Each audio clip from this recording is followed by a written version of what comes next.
अस्सलामु अलैकुम वरहमतुल्लाहि वबरकातुहू नहमदुहु व नुसल्ली अला रसूलिहिल करीम अम्मा बाद फ़अऊज़ु बिल्लाहि मिनश शैतानिर रजीम बिस्मिल्लाहिर रहमानिर रहीम वमन अहसनु क़ौलन मिम्मन दआ इलल्लाहि व अमिल सालिहन व क़ाल इन्ननी मिनल मुस्लिमीन सदक़ल्लाहुल अज़ीम।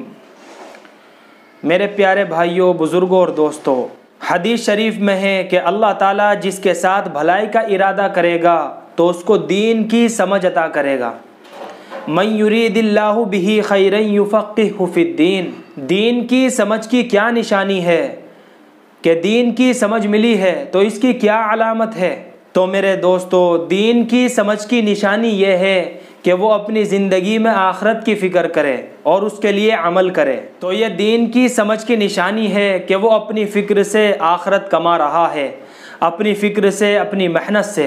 तो ये दीन की समझ की अलामत है और यही इंसान समझ बूझ वाला है।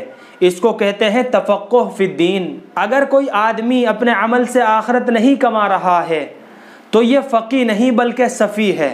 जी हाँ मेरे दोस्तों, ये नादान है कि जो चीज़ बाकी रहने वाली है उसे तो खो रहा है और जो चीज़ खोने वाली है उसके पीछे फिर रहा है। असल बात यह है मेरे दोस्तों कि अल्लाह पाक जिसके साथ भलाई का इरादा करेंगे तो उसको दीन की समझ अता करेंगे। दीन की समझ मिलने की और भी बहुत सी अलामतें हैं, मगर ये ख़ास अलामत है कि अपनी ज़िंदगी आखिरत वाली ज़िंदगी बनाएं।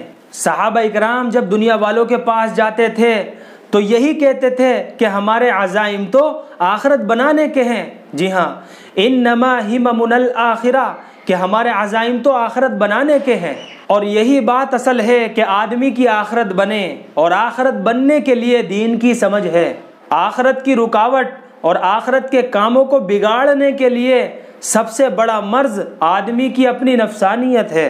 जी हाँ, हज़रत मौलाना यूसुफ साहब रहमतुल्लाह अलैह फरमाया करते थे कि आदमी की नफसानियत उसकी आखिरत को तबाह और बर्बाद कर देगी, बिगाड़ कर रख देगी।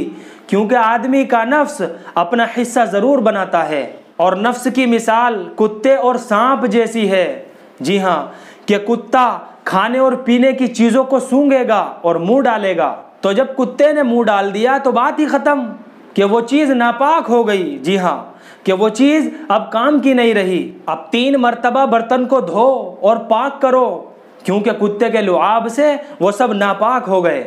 बिल्कुल इसी तरह समझो मेरे दोस्तों कि आदमी की दीनदारी में, आदमी की नमाज में, आदमी के अच्छे आमालों में कि नफ्स अपना हिस्सा डालता है, फिर नफसानियत पैदा होती है। तो दीन को फैलाने के लिए 3 बड़े बड़े आमाल हैं और हदीसों में इसका जिक्र है। नंबर 1 कुर्बानी, यानी अल्लाह के रास्ते में अपनी जान कुर्बान करना। नंबर 2 सखावत, यानी अल्लाह के रास्ते में अपना माल खर्च करना। और नंबर 3 इल्म। जी हाँ, आलिम, सखी और शहीद, इन तीनों का हदीसों में जिक्र है कि आलिम अपना इल्म फैला रहा है, कुरान की खिदमत कर रहा है, और इसी तरह शहीद कि वो अल्लाह के रास्ते में अपनी जान लुटा रहा है, और एक माल वाला है कि वो अपने माल को अल्लाह के रास्ते में लगा रहा है। जी हाँ, तो तबलीग के ये 3 बड़े बड़े काम हैं। तो बावजूद इसकी अहमियत के ये तीनों आदमी बर्बाद हुए, हलाक हुए। जी हाँ, क्यों हलाक हुए? कि वो अपनी नफसानियत की वजह से हलाक हुए। क्योंकि इन्होंने ये अमल इसलिए किए कि लोग मुझे आलिम कहेंगे, लोग मुझे सखी कहेंगे, लोग मुझे शहीद कहेंगे। जी हाँ मेरे दोस्तों, ये सब की सब नफसानियत की अलामतें हैं। कोई भी गर्ज जिसमें अल्लाह की रज़ा मकसूद ना हो, आखिरत मकसूद ना हो, तो ये मेरे दोस्तों दीन को फासिद करने वाली चीज़ है। तो ये सबसे बड़ी मोहलिक चीज़ है कि नफसानियत आ गई कि ये आदमी के दीन को हलाक कर देगी, बर्बाद कर देगी। इसलिए नफसानियत के मुकाबले में इखलास की तालीम दी है कि अपने अंदर इखलास पैदा करो, अल्लाह का बंदा बनकर रहो, नफ्स का बंदा बनकर ना रहो। और अल्लाह का बंदा बनने के लिए अल्लाह के रसूल सल्लल्लाहु अलैहि वसल्लम के तरीक़ों पर अमल करो, अपनी मनचाही पर अमल ना करो। जी हाँ मेरे दोस्तों, कि जो बात अल्लाह रब्बुल इज़्ज़त की तरफ से है वो हक़ है और सच है, बस इसके पाबंद बन जाओ। अल्लाह से दुआ है कि अल्लाह हम सब को अपना बंदा बनकर ज़िंदगी गुजारने की तौफ़ीक़ अता फ़रमाए और नफसानियत से हम सब की हिफाजत फ़रमाए।